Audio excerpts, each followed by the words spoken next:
Hola, buenas noches. Este es nuestro cuarto programa de Only Poetry.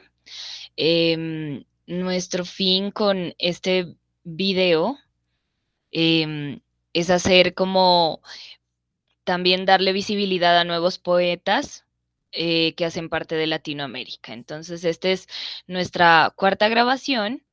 Síganos también en Instagram como Only Poetry Fans, raya al piso. En esta noche tenemos a dos invitados, a Jorge Carreño de Ocaña y a Angie Jaramillo de San Juan de Pasto.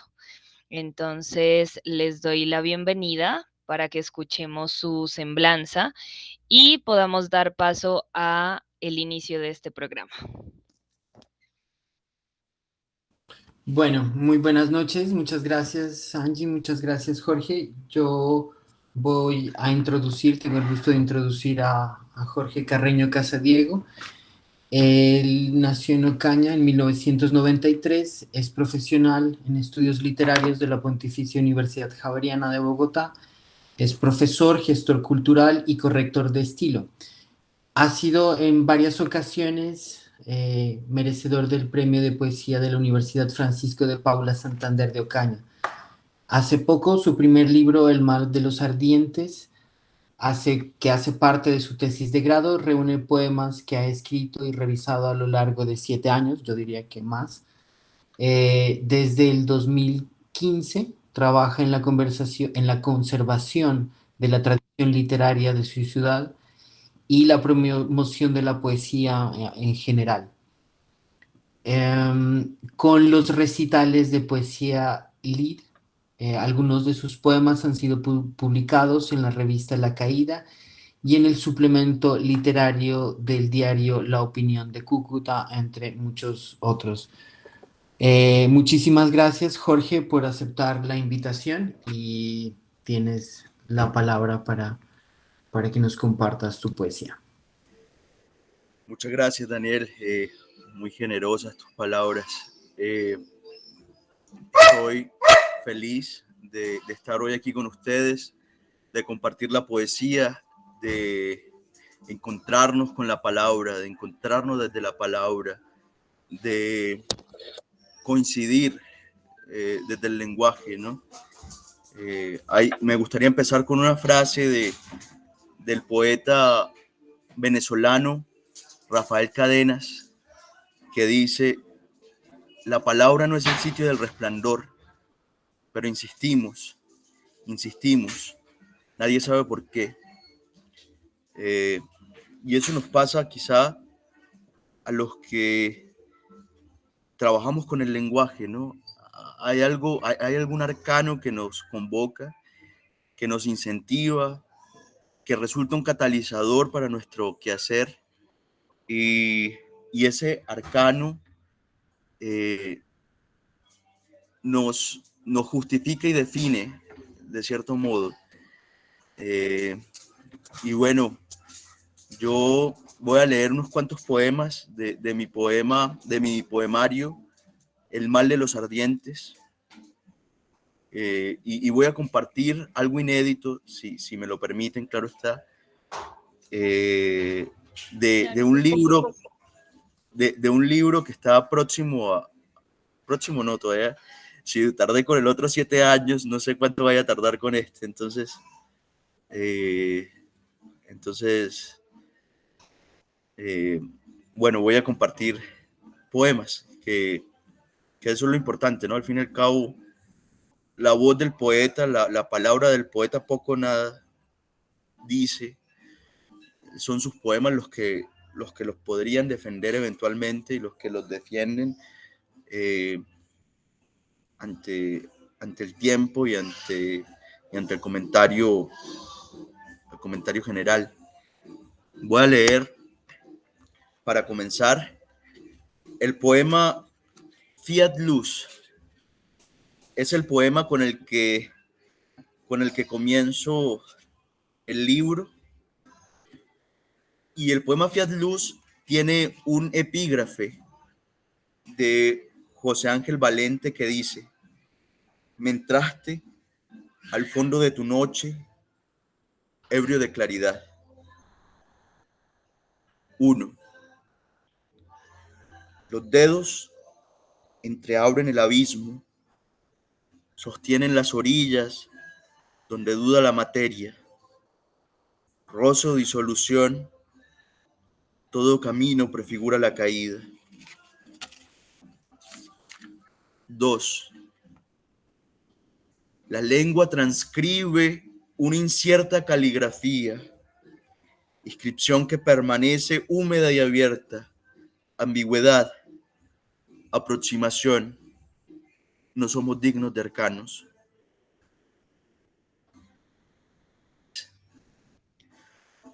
No precedió al Génesis el aleteo sobre las aguas del inicio, sino la convulsión de las carnes en incesante unción.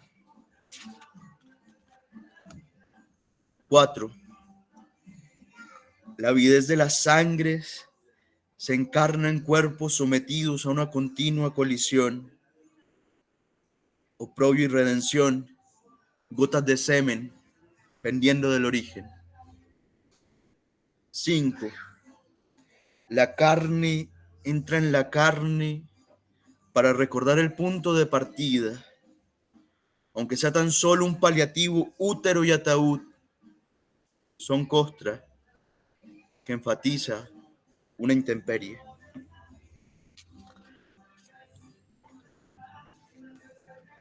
El siguiente poema es un poema homenaje a Héctor Rojas Erazo, ¿no?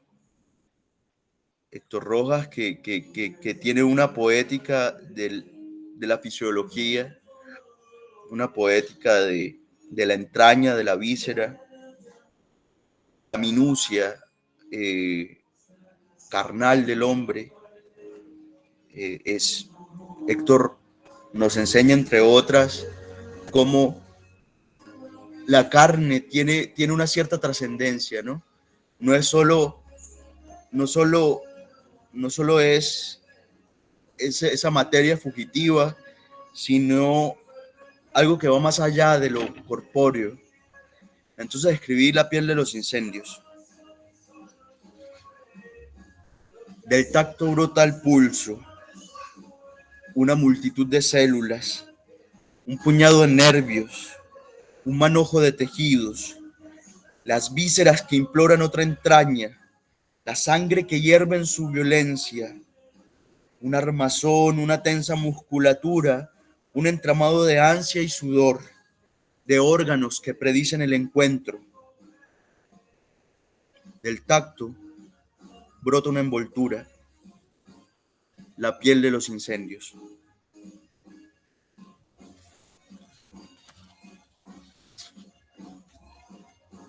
Voy a leer dos poemas de hermanos.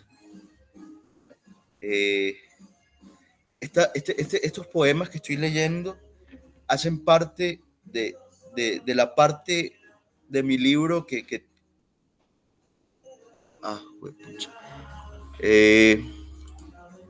hacen parte de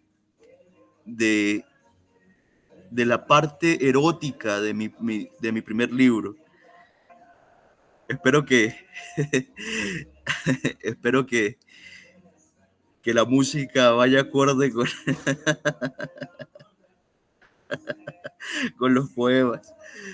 Perdónenme, me excuso con los oyentes, con los posteriores espectadores. Ok, voy a leer dos poemas hermanos que se llaman Cunilingus y Felatio.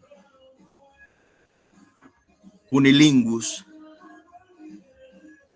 Reptara mi lengua en tus adentros, vertieras en mi sed licor viscoso, a fuerza de roce tiñera de escarlata tu carne descubierta, los dedos entreabrieran tu prefacio florido, libara sin más la sustancia germinal de lo perenne. Entre tus piernas, crisol sagrado, bebiera el sol en su apogeo. Y voy a leer un poema que se titula Felatio.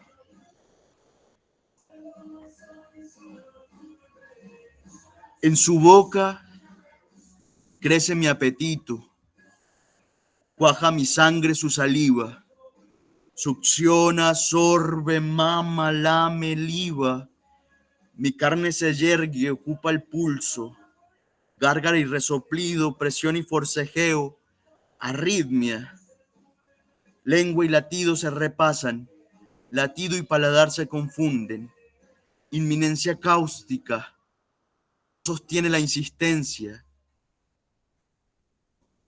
explota, un jugo espeso y tibio, resbala lentamente.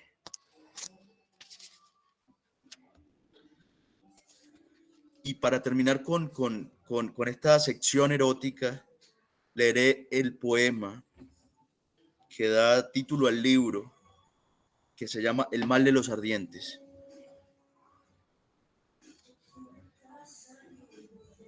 Uno. Dicen que de la piel al corazón hay un camino tapiado de pústulas y llagas, que su recorrido calcina y cercena el cuerpo hasta la mínima expresión. El amor es un parásito insaciable. 2. El dolor es una promesa de orgasmo. El espasmo, una furiosa embestida de animal cautivo. Carne, bestia incomprendida. 3.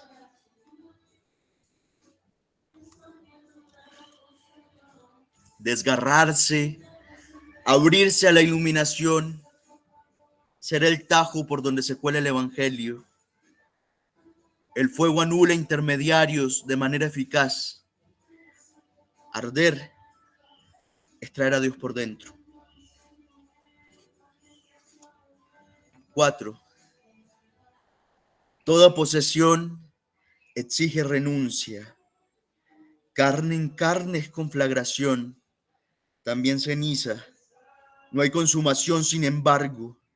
Las entrañas son el apoyo, la semilla.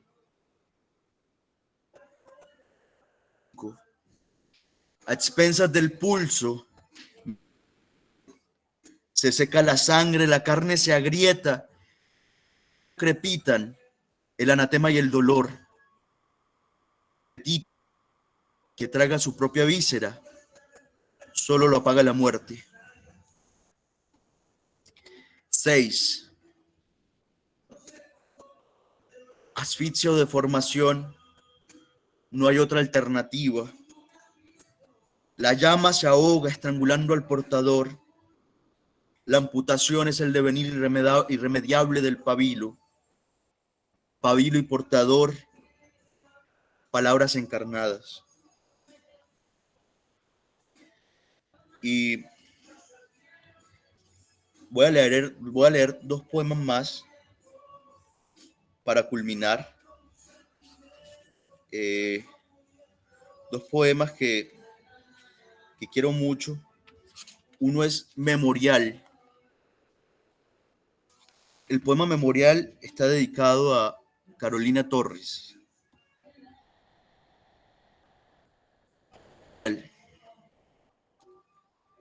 Renuncia a todo consuelo, recobra la luz difícil, la negada voz que te fue impuesta, la solitaria errancia de tus pasos.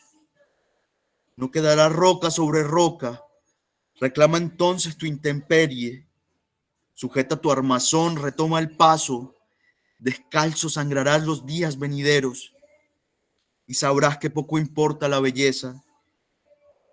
Y si te acechara la costumbre, ponle parte de tu risa, que el hombre es animal que se condena desde el primer sollozo. No hay Dios ni hijo de Dios que nos perdone, no hay redención ni tregua, somos eso, tumbas de carne. Y para terminar, voy a leer Una fosa común. La última parte de mi libro habla sobre la muerte. Y y de alguna manera quería hacerle también un homenaje a la poeta María Mercedes Carranza con estos poemas de la muerte. Incluso uno está, hay un pequeño epígrafe del canto de las moscas. Este particularmente se llama Una fosa común.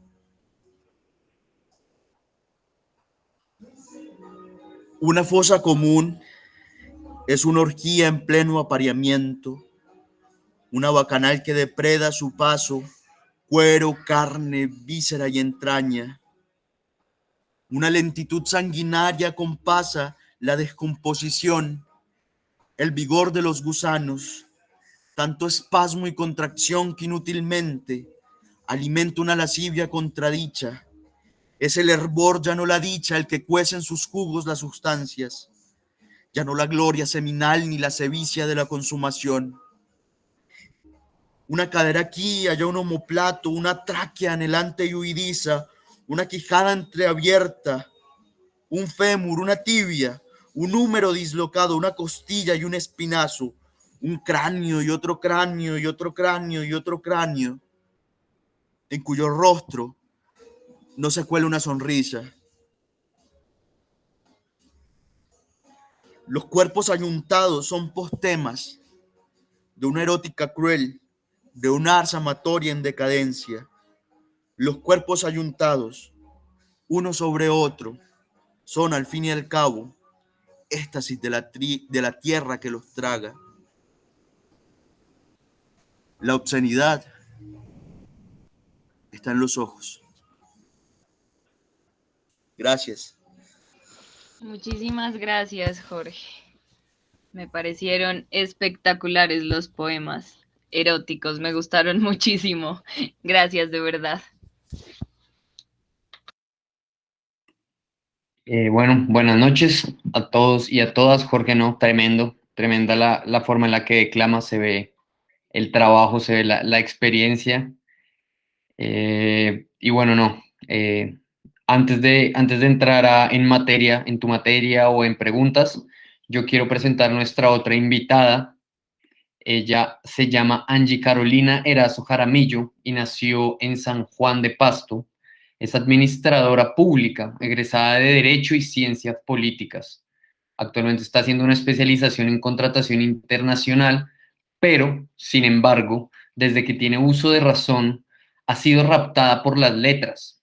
Primero lo fue como lectora y ahora en un afán insensato, o tal vez sensato, de escribir, por lo cual, desde el 2014, en un ejercicio catártico, escribe en blogs personales. Entonces, pues nada, Angie, muy buenas noches, bienvenida a Only Poetry y muchísimas gracias por aceptar nuestra invitación. Y nada, te doy la palabra para que nos compartas un poco de tu poesía.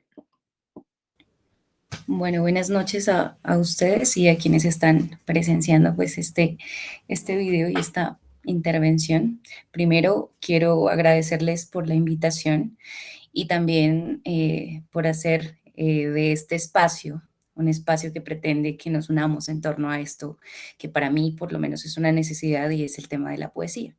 Entonces creo que gracias, pues de paso también a quienes en cualquier parte del mundo, y eso es algo que nos ha dejado la virtualidad, lo positivo, que en cualquier parte del mundo, parafraseando a Juan Manuel Roca decía que había elegido entre la calle de las certezas y la avenida de la soberbia, preferir cruzar por la vereda del error, que en este caso sería la escritura o la poesía. Entonces, muchas gracias a ustedes, muchas gracias a quienes están presenciando esto que hoy estamos comentando. Pues yo no tengo tanta experiencia como Jorge en este sentido.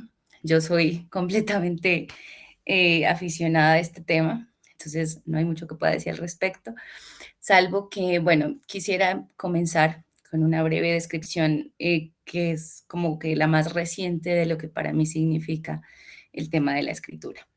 Entonces, bueno, Escribir es buscar en el tumulto de los quemados el hueso del brazo que corresponde al hueso de la pierna. Miserable mixtura. Ya todos sabemos que este hace parte de uno de los tantos textos de Alejandra Pizarnik.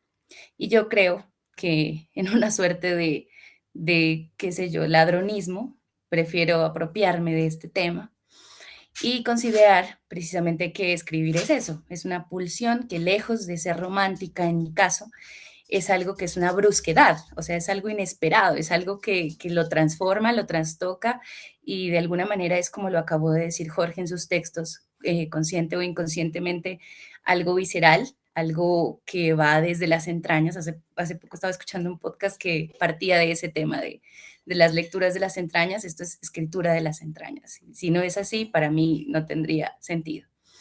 Entonces, creo que de alguna manera, cuando surge esa pulsión, que para mí, vuelvo y lo digo, es una brusquedad, se puede o no devenir en una especie de desdoblamiento, uno se convierte en muchos o en muchas. Entonces, obviamente uno tiene que dejarse trastocar o tocar o trocar por esa suerte de desdoblamiento. Y en ese caso, ahí es donde considero que uno experimenta en la escritura o la escritura. Entonces, creo yo que muchos han descrito el acto de escribir como un acto de creación, evidentemente lo es, porque de alguna manera como que uno incursiona en lo que, pues en mi caso sería incursionar en esa suerte de ruptura, en esa suerte de grieta, en esa suerte de herida, y en muchos casos yo creo que esto es como decir que en la herida, además de tantas cosas que hay, pues en la herida está llena, esa herida está llena de otras cosas, como por ejemplo flores, entre comillas. Entonces, bueno, creo que de eso parto para decir esto que voy a leer a continuación. Entonces, bueno. Experimentar en la escritura es ir más allá del acto de creación, pues se convierte en una misteriosa incursión en la ruptura, la grieta y la herida, en la destrucción de lo imposible, en la fragmentación de la cáscara de lo finito. Escribir es claudicar, es abandonar el confort de la paternidad del miedo y entregarse a la orfandad de la palabra. Escribir es vivir muriendo, en una lógica constante de prolongación del latido, que sin embargo no es consciente. No se pretende ni se espera, incluso se evade, porque morir, de plano, parece más sencillo que contestar la insistente llamada del delirio. Pero es que uno no acude a la escritura para sentirse cómodo. Si el ruido llega es porque la vida, como se percibe en el exterior, no basta y hace falta convertirla en una escalera hacia lo incierto. Si se acepta la libertad de lanzarse al vacío, se asume en esa adopción necesaria de otras gentes, de otras realidades, de otras visiones. La reafirmación de la pequeñez y con la lupa del desconcierto se perciben más grandes las carencias para plantearse junturas y hablar de amputaciones inevitablemente. En ese instante, luego de esa hemorragia profusa, se descubre la herida. Se estudian sus características más puras, se revelan su profundidad, gravedad, causa y posibilidad de cicatrización, exponiendo fibras y poesía.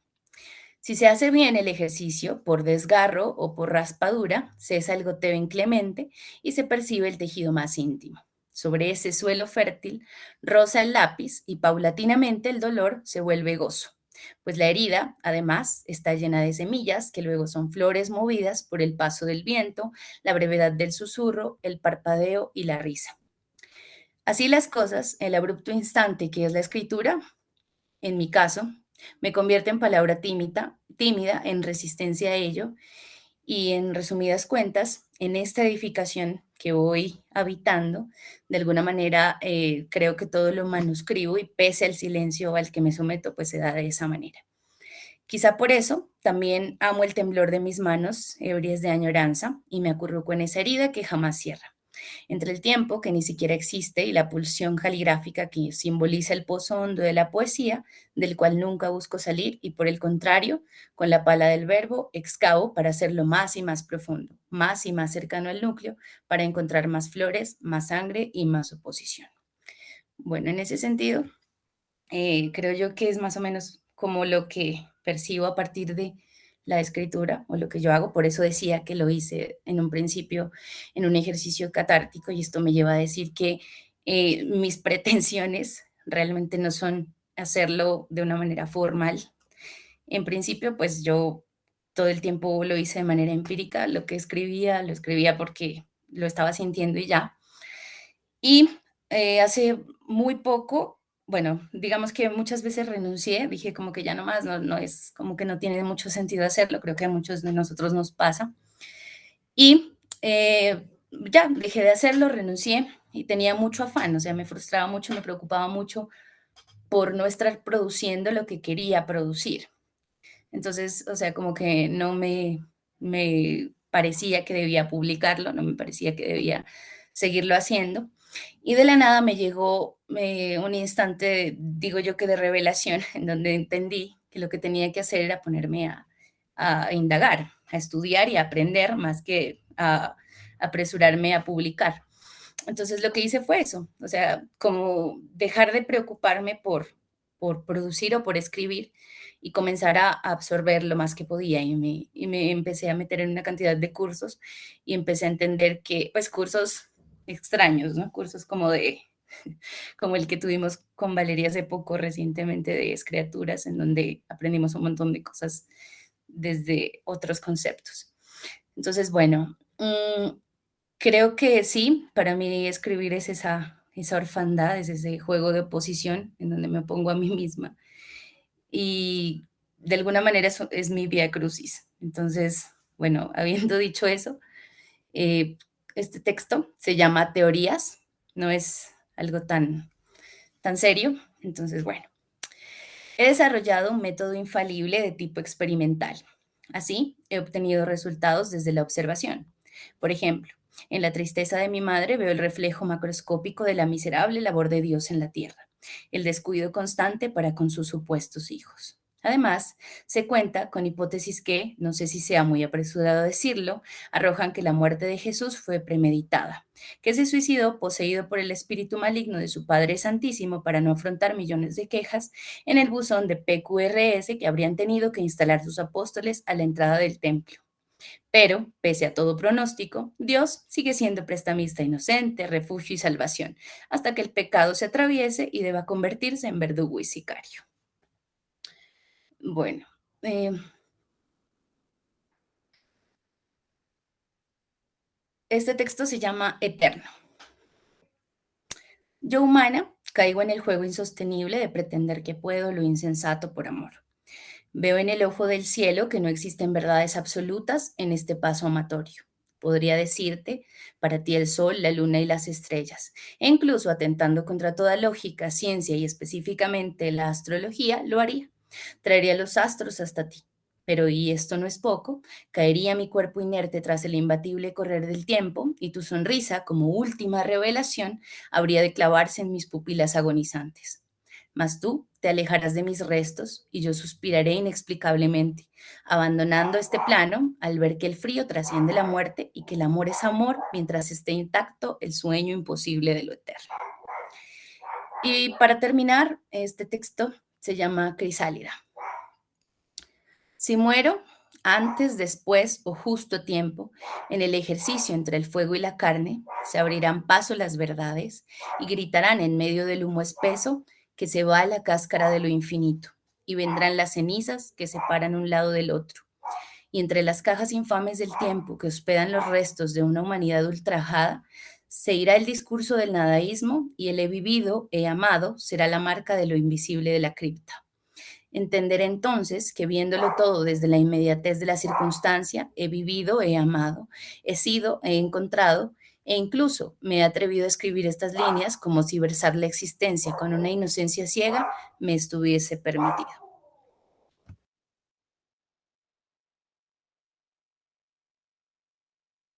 Muchísimas gracias, Angie.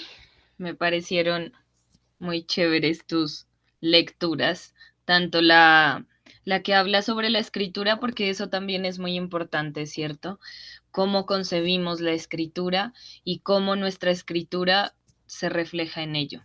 Entonces, bueno, doy paso a, no sé, qué preguntas, ¿tenemos alguna pregunta general o queremos hacer preguntas individuales? Dani, ¿tienes alguna pregunta?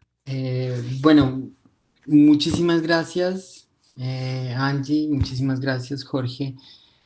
por compartir su palabra y por permitirnos conocer un poco más de su mundo literario y de su mundo personal a través de la poesía. Sí, yo efectivamente tengo dos preguntas, una para Jorge y otra para Angie.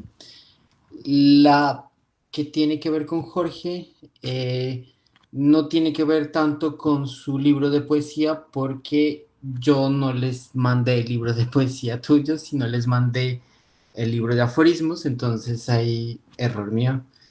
Pero fue también un ejercicio muy interesante porque como tratar de reconstruir a este poeta, a este escritor desde este libro que está en construcción y que es una escritura totalmente distinta a la escritura de un poema, creo yo. Un aforismo es una escritura totalmente distinta a un poema, aunque son unidades simbólicas en sí mismas, podríamos decir. Entonces, la primera pregunta para Jorge es cómo es tan distinto escribir estos poemas eróticos, estos poemas corporales, estos poemas del cuerpo, digámoslo, estos poemas de fluidos y estos otros aforismos un poco más rígidos, más como con otra dinámica, un poco más filosófica, si se quiere, no tan pasionales. Y bueno, y para Angie, cuando estuvimos leyendo también pues, los textos que nos compartiste en Only Poetry, hablábamos ayer y en estos días sobre la experiencia literaria, la experiencia poética como una terapéutica. Tú tienes otros oficios en la vida y ahorita estabas diciendo como de abandonar un poco el oficio literario, pero al mismo tiempo no lo podías dejar porque era una necesidad imperante pese a que, bueno, uno en la vida tiene que vivir y tiene que hacer otros oficios y tiene que existir de alguna otra manera. No, uno no come poemas, bueno, algunos sí, pero de alguna manera es cómo funciona en ti la escritura para tratar de como armonizar este mundo tan racional que es lo que tú haces en tus estudios académicos, que no tienen nada que ver aparentemente con la literatura y con este mundo que es con emociones y con palabras, cómo se estructura eso. Y nuevamente muchísimas gracias. Sí, dale. ¿Empiezo yo o querés hablar vos, Angie? Que No, dale primero porque fue primero tu pregunta. está bien. Dale tú, Jorge. Me emociona profundamente. Primero que todo, voy a dar un comentario. Me emociona profundamente encontrar a personas como Angie, cuyas búsquedas son similares, ¿no? Las búsquedas poéticas tienen una relación bastante estrecha. Eh, eso es, eso es lindo, coincidir con personas que tienen una como visión similar,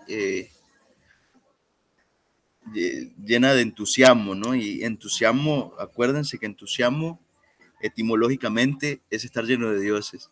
Me da mucha risa porque tengo un fondo reggaetonero así todo. Pero bueno, la cosa es que la pregunta me parece oportuna. Tu pregunta, Daniel, sobre digamos, sí, no me pueden coger en serio con esto así. No, está buenísimo. No, qué bien, qué bien, qué bien. Está bien. Funciona mucho. Dale, Jorge, tranquilo. Yo les pedí el favor a los vecinos y fue una negativa rotunda. Están muy enfiestados.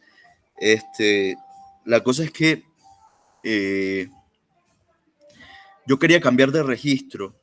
Yo quería cambiar de registro porque la poesía te permite una cierta extensión y te permite también un cierto juego con el lenguaje que de repente en la frase, en la sentencia, en el aforismo no está permitido, o por lo menos te cohíbe un poco más. Y bueno, yo sigo las enseñanzas de Nicolás Gómez Dávila, de Nicolás, que dice que hay que escribir corto para terminar antes de hastiar. No tanto para congraciarme con el tiempo, con este tiempo que es tan dado a la prisa y tan dado a lo breve, sino para causar escozor. A mí me interesa, sobre todo con lo que escribo, incomodar. Incomodar desde demostrar las particularidades fisiológicas hasta dejar una pregunta abierta que va a insistir constantemente en la cabeza. Y yo creo que eso es lo bonito de la escritura breve, del aforismo, que de alguna manera no termina con la frase propiamente, sino que deja todo un panorama abierto para cuestionarse, para cuestionar, para seguir indagando.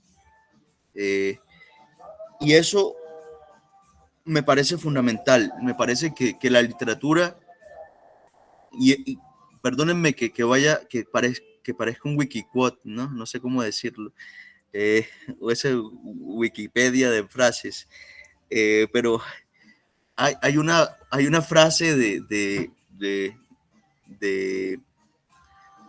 René Char que dice que aquello que no viene al mundo, voy a decirlo muy mal porque no lo recuerdo exactamente, pero aquello que no viene al mundo para incomodar, no vale la pena. Y yo pienso que posiblemente la palabra debe de alguna manera abrir heridas, abrir las heridas que la costumbre y que el hábito nos ha hecho ser insensibles. No sé cómo decirlo, perdónenme por la construcción de la frase, pero la cosa es que nos han creado costras que nos impiden sentir la vida. Y eso es lo que quiero derrumbar. Quisiera remover la costra que nos hace vivir el dolor como hábito. Y un poco lo que estoy escribiendo, un poco Proverbios del Purgatorio, que es el nombre provisional. No sé si esté de acuerdo de aquí a que lo termine, no sé cuándo lo voy a terminar, pero quisiera eso.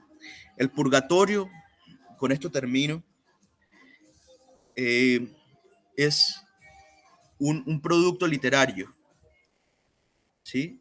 En la Biblia no aparece el purgatorio. El purgatorio, si me equivoco, por favor corríjanme. El purgatorio parece ser un producto literario y parece ser que uno de los primeros que lo acotó fue Dante, ¿no? No estoy seguro, la verdad. Hablo del desconocimiento, pero lo que quiero es hablar sobre ese punto de indefinición, de incertidumbre, ese punto que no está del todo definido, ese punto en el que no estamos ni salvados del todo, ni condenados del todo, que es, a mi parecer, el punto en el que vivimos el grueso de los hombres, un punto de indeterminación dolorosa. Y bueno, si me permiten, leo dos frases del libro. Sí, claro, Jorge, tranquilo. Si tengo tiempo. Compártenos. Claro que sí. Yo aquí iba a hacer un comentario mientras los Sí. buscas. Sí. No sé, siempre termino relacionando a este autor, pero yo estoy obsesionada con él. Ujú. Recuerdo que Leopoldo María Panero habla mucho sobre la saliva y sobre lo escatológico y sobre el semen. Entonces, me parece como la relación pertinente cuando tú leíste tus poemas. Obviamente son poemas eróticos. Yo nunca he podido escribir como un poema erótico. Tengo un intento de poema erótico que no lo he acabado. Y me parece esta relación importante también y agradecerte y bueno, los otros los aforismos que yo leí, claro que sí, me recuerdan como mucho a Cioran, ¿no? Que dejan esa idea ahí muy abierta para nuestra interpretación. Entonces también es un juego. Si bien la poesía es sutil, los aforismos la hacen como un poco más sutil y más, no sé, introspectiva un poco de lo que pensamos. Entonces eso, muchísimas gracias y adelante, compártenos. Gracias, Valeria. Qué lindo eso. Yo, yo, yo siento que para escribir es necesario indagar en la escritura, ¿no? No es un oficio de escribo por escribir. Yo creo que hay que investigar, eh, por ejemplo, leyendo a los grandes aforistas o leyendo a los que uno conoce como aforistas, ¿no? Eso de leer a los grandes aforistas suena muy ambicioso, pero sí leyendo a Porcia. Porcia tiene un aforismo lindísimo que quiero compartirlo y quiero hacer hincapié en este aforismo porque me parece asombroso. Porcia decía, quien hace un paraíso de su pan, de su hambre hace un infierno. Yo creo que y Cioran y Wittgenstein, no sé cómo se pronuncia, y el del Tractatus, eh, y todos estos aforistas tienen un espíritu poético. Yo siento que para captar el instante, que es el instante que se capta con la frase, hay que tener un espíritu poético.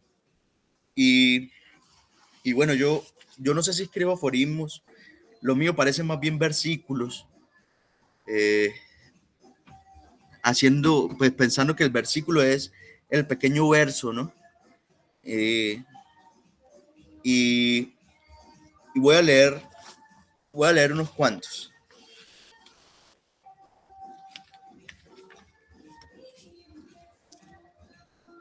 Membrana tras membrana se abre paso un pedazo de carne.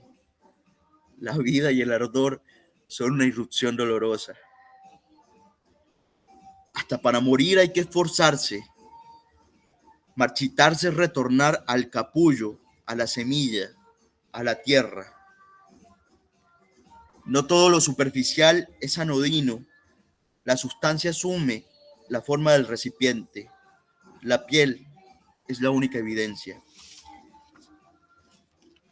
Voy a leer tres más y termino. No para escarnecer, sino para salvaguardar, la bestia engulle la cría. Para una teología de la convulsión, eyacular es ir del pubis al purgatorio. Despreciarlo todo sin ahínco, descreer sin devoción. Y el último, entusiasmo es estar lleno de dioses. Pulverízalos. Muchas gracias. Gracias, Jorge. Muchas gracias por tu intervención. Angie, no sé si te acuerdes todavía de la pregunta o la apreciación de Dani Drobo, pero entonces te doy la palabra para que nos comentes eh, sobre esta pregunta o esta, no sé, apreciación que hizo. Bueno, sí, me preguntaba respecto a cómo hacía para escribir más allá de la realidad en que estaba encapsulada. En resumidas cuentas, pues, ¿no? Bueno, desde siempre creo que mi afición por la lectura fue lo que me salvó de muchas situaciones de mi vida. O sea, puede parecer un cliché, pero creo que siempre fui así, o sea, como que de alguna manera fui tan huraña que me encerré en esas cosas, en los libros, en las lecturas, y ahí estaba yo me sentía cómoda en el buen sentido de la palabra, o sea, yo sentía que estaba tranquila, que podía hacer muchas cosas, y ahí vuelvo al punto del desdoblamiento, podía convertirme en otras cosas que en esta vida no era. Entonces, cuando estaba en el colegio, o sea, digamos que el tema de escribir siempre me gustó. Por ahí tengo cuentos como de cuando tenía como 6 años, pero no era algo serio, o sea, no era algo que para mí era necesario. Cuando empecé a leer lo hice porque necesitaba como salir de la realidad a la que estaba, en la que estaba pues inmersa, pero cuando estaba como en décimo, me parece, del colegio, una profesora llegó con una mentalidad supremamente diferente a lo que estábamos acostumbrados en el colegio, que es algo que también yo le recrimino mucho a la educación actual, por lo menos aquí en Colombia, y es que la lógica de la mayoría de los docentes en temas de literatura es ponerlos a leer a los estudiantes textos ya, no sé si son densos o ni siquiera parten de una libertad. Entonces a uno lo abruman, lo aburren y uno como que dice, ay no, o sea, qué jartero. Esta profe era una profe bastante joven y nos puso a leer Andrés Caicedo, nos puso a leer Cali Calabozo. Entonces, digamos que desde ese momento, ella dijo, lean Cali Calabozo y escriban un texto a partir de Cali Calabozo. Entonces, yo ni siquiera recuerdo qué fue lo que escribí, pero recuerdo que ese momento fue como que tuve una segunda posibilidad de hacer algo que yo ya sabía que quería hacer, pero que no, como que no estaba en mis planes. Entonces yo lo empecé a hacer. Mi idea era estudiar algo que tuviera que ver con eso, pero después dije no, porque se convierte en algo que pasa de ser una necesidad a ser una necesidad por comer. Y digamos que de alguna manera eso no iba conmigo y yo dije, o sea, iba a convertir algo que me sacaba de la realidad en mi realidad.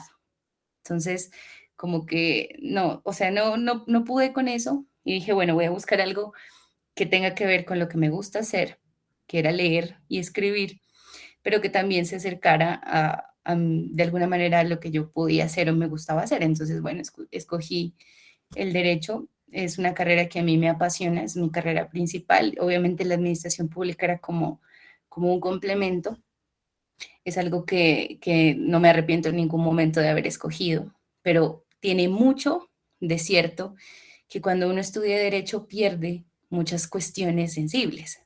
Entonces, digamos que a uno lo sujetan a pensar en ciertas cosas y si bien es cierto, la concepción actual del derecho es amplísima y lo llevan a uno a interpretar más allá de la norma, pues no pasa de esas hipótesis literales en donde uno tiene que ser lo que la norma dice, independientemente del concepto que sea la norma. Entonces yo decía, no, o sea, yo no puedo estar aquí en medio del derecho y olvidar el resto.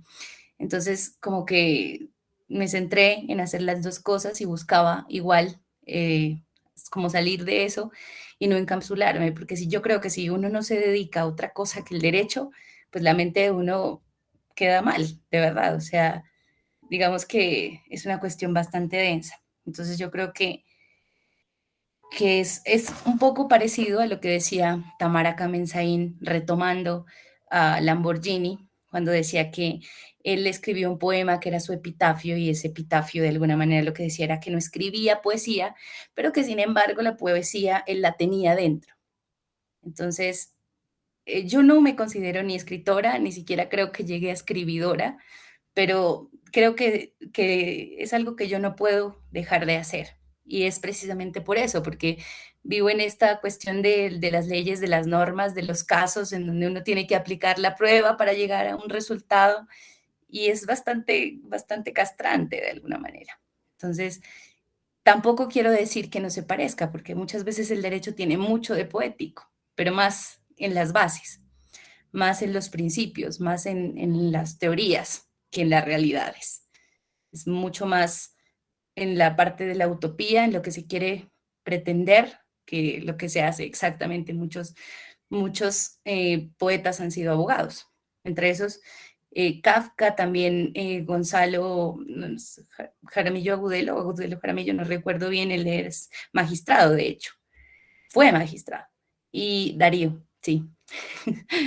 Y pues, entre otros, también me parece que, bueno, yo tenía en mi memoria, no sé si recuerdo mal, Víctor López Rache también fue abogado y Víctor López Rache me parece tremendísimo y no tiene el reconocimiento que merecería. La verdad es que me parece absurdo. Yo hablé hace un tiempo con él y me parece una persona tremenda. O sea, su manera de escribir a mí me encanta y bueno, entre otras cosas, Víctor López Rache. Y bueno, en resumidas cuentas eso, o sea, como que ni siquiera sé cómo, o sea, yo llego de estar todo el día sometida a esas realidades que la verdad es que son bastante agotantes o agotadoras, en donde uno encuentra más, esto es cliché, pero más injusticias de las que uno cree cuando estudia derecho, ¿no? O sea, cuando ya se somete a estas cuestiones, uno encuentra cosas que como que uno dice, oh, mejor no hubiera estudiado esto. Y, y entonces, como que uno intenta perderse, pero ahí mismo uno encuentra como no creo que la inspiración, porque no creo en ese cuento del autor perfecto que le llega a la musa, sino que como que pasa, hay cotidianidades que a uno lo trastocan o no sé si, no, bueno, lo trastocan, como que lo mueven. Y por ejemplo, lo que sucedió hace un tiempo con estos dos niños a quienes asesinaron en norte de Santander porque los encontraron robando en una tienda, o sea, es una realidad. En resumidas cuentas, es un hurto si son menores de edad. O sea, bueno, el tema de la imputación o no del caso era lo más irrelevante. O sea, la cuestión de lo ruin que puede ser la humanidad, que no analiza los contextos, a mí, la verdad, me llevó a escribir un texto que me partió. O sea, de alguna manera yo lo hice no desde el punto de vista del derecho, porque yo sabía que si lo analizaba desde la perspectiva del derecho, me iba a dar en la cabeza. Básicamente, las teorías de la criminología no me iban a llevar a la misma hipótesis que me llevaba a la poesía. Entonces, yo creo que en resumidas cuentas, lo que a mí me hace escribir poesía es estar en ese embrollo, y vuelvo a citar a Juan Manuel Roca, perdón, últimamente estoy muy aficionada a Juan Manuel Roca, me lleva de nuevo a ese embrollo de que entre una línea y la que viene hay un abismo en la poesía. Entonces, creo que en ese abismo constante que tiene la poesía es donde con frecuencia uno se sumerge para encontrar otras perspectivas, otras visiones, otras personas, otras realidades. Entonces, como que creo yo que sería una desgracia que uno se dedique solamente a su profesión, ¿no? Entonces, básicamente eso, creo que por más que intento buscar una explicación, no encuentro más que otra que no quiero volverme más loca de lo que creería que ya estoy. Entonces, busco eso, como sanar de alguna manera, aunque el tema ya de la terapia en la escritura es algo muy recurrente, que la verdad es que me parece que no siempre funciona. Yo no creo que uno tenga que escribir obligado para sanar, sino que pues si sale, sale, si no, pues ahí sí como dice mi no tan querido poeta Bukowski, si no sale como una llama ardiendo dentro de uno, pues uno no lo hace y ya, ¿no? Entonces es una necesidad, para mí es eso, una necesidad independientemente de la realidad a la que yo me encuentro sometida. Entonces, pues sí, creo que eso es todo y vuelvo al punto respecto a una autora que me gustaría mucho mencionar, que la descubrí hace poco, que es Tamara Kamensain. Tamara Kamensain es brutal, brutal, hablando de la muerte, hablando de las cuestiones, hablando de las realidades. Entonces, me parece prudente recomendarla. Muchísimas gracias, Angie. Bueno, yo también quería resaltar tu labor como de estos talleres de escritura que mencionabas, que hemos participado acá en Pasto. También se está moviendo un poco esto de la escritura y de la literatura y sí, la verdad es que a veces, no sé, nos falta como creer en nosotros si somos escritores o no. Yo también me lo cuestiono. Y también resaltar tu labor de tú haces videos, ¿cierto? Y lees poemas y lees todo lo que... A mí eso me parece muy valiente, la verdad, porque es muy difícil para mí estar aquí frente a una cámara. y este fue un proyecto que lo hicimos pues con Daniel, con los dos Daniel, pero bueno, me cuesta un poco de trabajo, pero sé que esto va a estar muy chévere. Entonces, bueno, mi apreciación iba por ahí, como que imagínate que todo lo que te mueve la literatura hace que tú, eh, no sé, te hagas conocer como por eso también, por leer los poemas, por hacerlo conocer a la otra gente. Y también, bueno, la parte catártica se siente un poco en tus poemas, pero también hay un trabajo atrás de ellos. Entonces, eh, no sé, la escritura está bien, la escritura está bien de cualquier manera, creo yo. Jason, bueno, muchas gracias por tu participación también. Les doy la palabra a mis compañeros. Listo, pues yo quiero tomarla para proponerles un juego, porque pues nosotros, para quienes nos ven, nosotros contactamos a los poetas y nos mandan unos textos y nosotros leemos un poco de ellos. Entonces, pues de parte de Jorge, como dijo Daniel, nosotros estamos leyendo aforismos. Entonces, pues cuando Daniel me dice, uy, es que este man es súper erótico, pues yo no veía el erotismo por ningún lado en los aforismos. Yo decía, ok, no sé si es que yo estoy leyendo de otra manera o qué, pero bueno, ya entendí. Y entonces ahí yo comparaba un poco porque entonces lo que nos mandó Angie eran unos poemas en prosa, eran casi como unos estilos de cuento, si se puede decir. Y claro, primero no le había puesto cara al escritor o a la escritora y no tenía el trasfondo, ¿no? O la introducción de lo que estaba sucediendo. Pero pues ahorita que ya los he escuchado hablar y he escuchado sus poemas, pues me resulta pues muy interesante que yo encuentro muchas como opuestos o contradicciones entre lo que está como acá sucediendo, porque pues creo que acá el cuerpo vuelve a ser un tema central, ¿no? Es un tema central porque Jorge lo evoca en su poesía erótica, ¿no? Lo evoca incluso en su poema de la fosa común, que hace un recorrido por estas partes de los cuerpos y menciona, y Angie nos lo evoca desde su motivo de escritura, ¿no? Entonces, pues yo he venido anotando un poco, entonces ella dijo, por ejemplo, entrañas, ¿no? Que la poesía le viene desde las entrañas, pero, pero su poesía no habla de partes corporales, pero es mucho más corporal, ¿no? Y en cambio la de Jorge es un poco más, pues el aforismo, Jorge dice, el aforismo es breve, pero yo creo que es todo lo contrario, porque el aforismo pues es lo más difícil que hay en la poesía, porque es tratar de condensar una idea en la menor cantidad de palabras posibles. Entonces aquí se crean como todas estas como contradicciones que van alimentando como nuestra poética.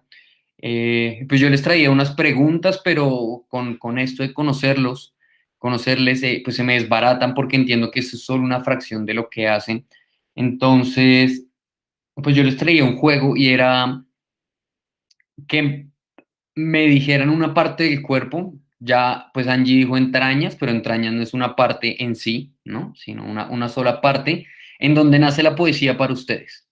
Si estamos hablando de cuerpo, eh, pues Jorge, tú mencionaste un montón de partes del cuerpo muy interesantes, pero entonces una sola va a ser donde nace. Y tú, Angie, nos hablas pues de las entrañas, pero las entrañas son muchas, entonces, ¿en dónde está la poesía desde el cuerpo, no?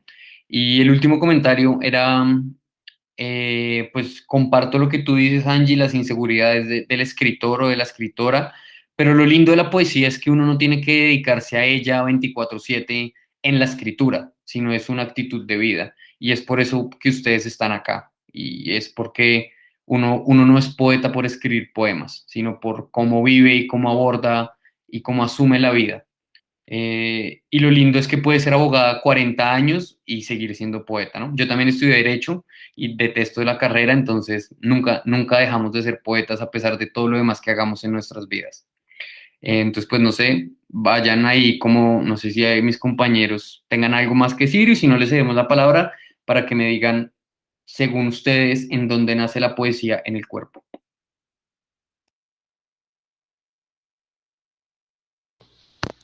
Bueno, ay, no sé, me quedé pensando, ¿no? Pero bueno, hay ciertas partes, digamos que en la poesía romántica como que no se utilizan. Yo diría que la poesía nace de los pies.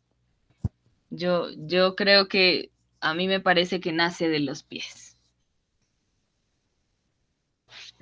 Alguien muy pragmático diría que la poesía nace en la mano, ¿no? Sí. Bueno, yo digo que en el hígado, porque purifica, como las monjas en la colonia purifican el cuerpo social. Entonces yo digo en el hígado.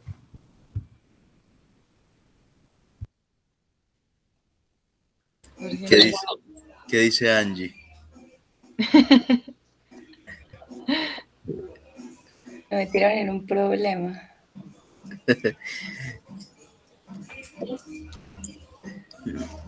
No sé, yo creo que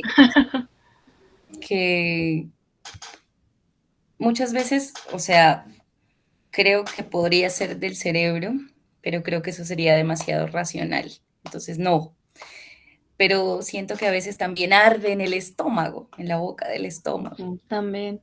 Y otras veces, casi siempre, es el órgano más grande que es la piel. Entonces yo creo que de alguna manera la piel para mí sería como lo más Qué parecido. maravilla. Y a propósito de lo que dice Angie, Valerie decía, hay una frase de Valerie preciosa que dice, lo más profundo es la piel, lo más profundo es la piel. Y estoy de acuerdo con Angie que de repente la piel eh, además de receptora, el órgano que traduce toda la experiencia poética, ¿no? Eh, También concuerdo con Angie. eh, yo siento que el intestino, el intestino o el cerebro, o como decía Gottfried Benn, el perro cerebral, eh, de repente también hay un poco de razón. Lo que yo intuyo, yo no he leído a profundidad, Angie, pero, pero puedo intuirlo. Si hay algo de racionalidad. La racionalidad, como decía Goya, eh, los sueños de la razón producen monstruos, decía Goya, pero, pero yo siento que ante un panorama tan dado a la sobreexplotación de la emoción, a la sobreexplotación de lo sensible, y que la poesía de alguna manera ha sucumbido a, a la cursilería y al humelifluo, eh, se hace necesario que haya un contrapeso racional que, que dicte otras formas de ver el mundo, otras formas de recrear la otredad, que es al fin y al cabo lo que se busca con los poemas, encontrar lo otro, encontrar aquello que por ser, que por ser extraño produce asombro. Y, y yo creo que en un mundo, en un tiempo en el que, por ejemplo, el cuerpo se ha trivializado a tal punto, es necesario retomar el cuerpo para recobrar ciertas dignidades de lo que es el cuerpo propiamente. No sé qué opinen ustedes. A mí me recordó eso de El cuerpo de gozo de Jean-Luc Nancy, ¿no? Que hablaba del corpus y la transformación de lo que se siente en el corpus por algo más, y del dolor al gozo y del cuerpo al gozo y de la herida al gozo, etc. Ese capítulo de corpus del cuerpo de gozo se me vino a la mente con eso que todos acabaron de decir. Bueno, yo les iba a pedir a los dos para terminar poema y que como que vayamos cerrando esto y que nos despidamos con unas breves reflexiones sobre sus poemas, sobre su labor poética y pues que por favor nos lean un poema más.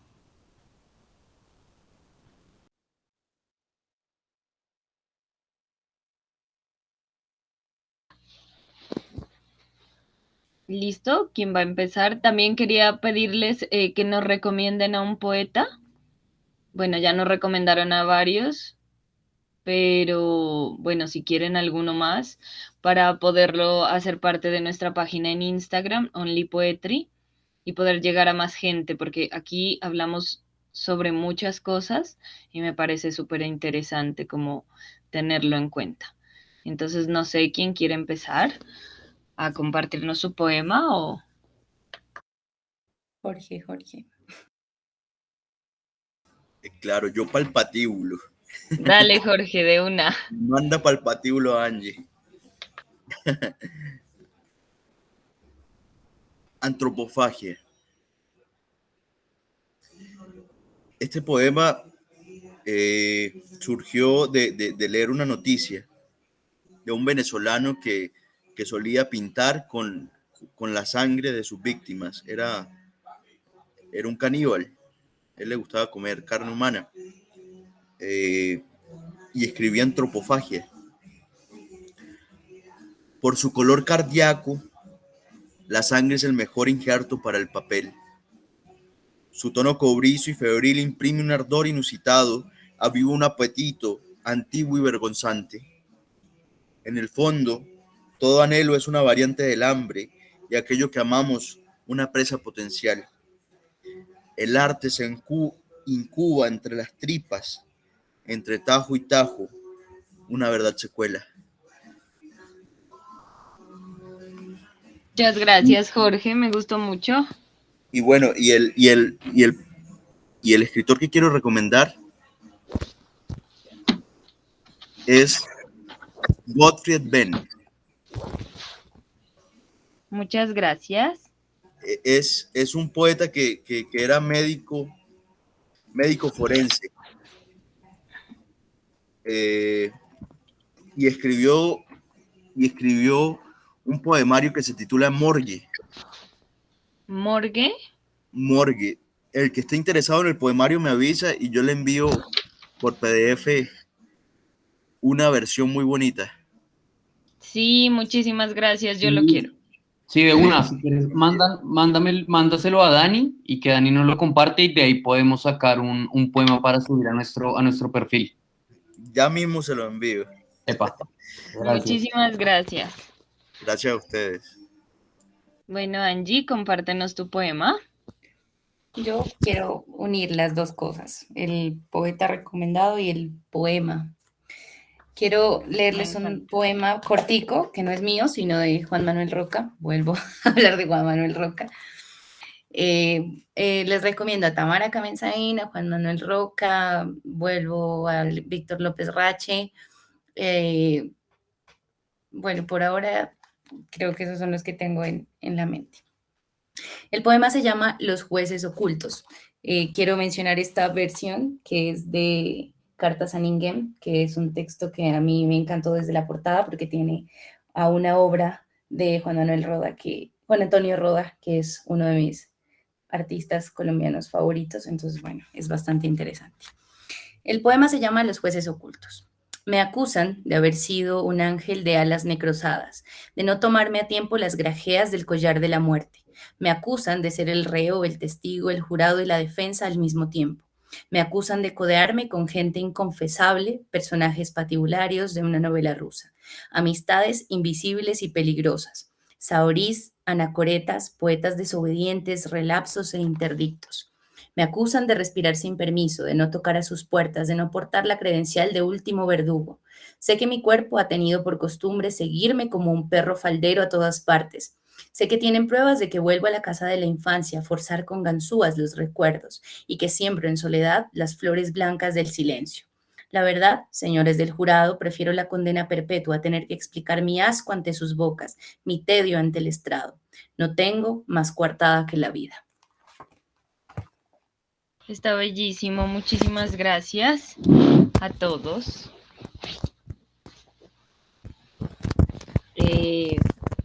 No sé si finalizamos. Sí, bueno, muchísimas gracias. Yo creo que es un excelente cierre y nuevamente a Angie y a Jorge, muchísimas gracias por aceptar esta invitación y nuevamente muchas gracias por su poesía, por su palabra, por su amor y entrega al oficio literario. Em, lo único que les quiero decir es que por favor nos comenten, nos sigan y dentro de 15 días estaremos con nuevos invitados, invitades en este programa para difundir y disfrutar más bien nosotros eh, poesía, la poesía que se está haciendo desde eh, distintos lugares del mundo, sobre todo desde la periferia, que es lo más interesante. Desde lugares no localizados, no desde los mismos lugares de siempre. Entonces, nuevamente muchísimas gracias y le doy la palabra a Dani Bello para que concluya. Gracias, Dani. Gracias, Vale, por apoyarnos, por apoyarme, por impulsarme. Y no, pues nada, cerremos aquí con Angie, con Jorge. Nos podemos quedar hablando un rato más, pero para no aburrir a la gente tanto y que esto coja un poco de seriedad poética. Eh, Les damos las gracias y sientan que esta es su casa. Angie, Jorge, todos los poemas que nos quieran compartir, tanto suyos como de poetas recomendados, son bienvenidos por nosotros porque nuestra única intención es compartir poesía y hacerla visible, ¿no?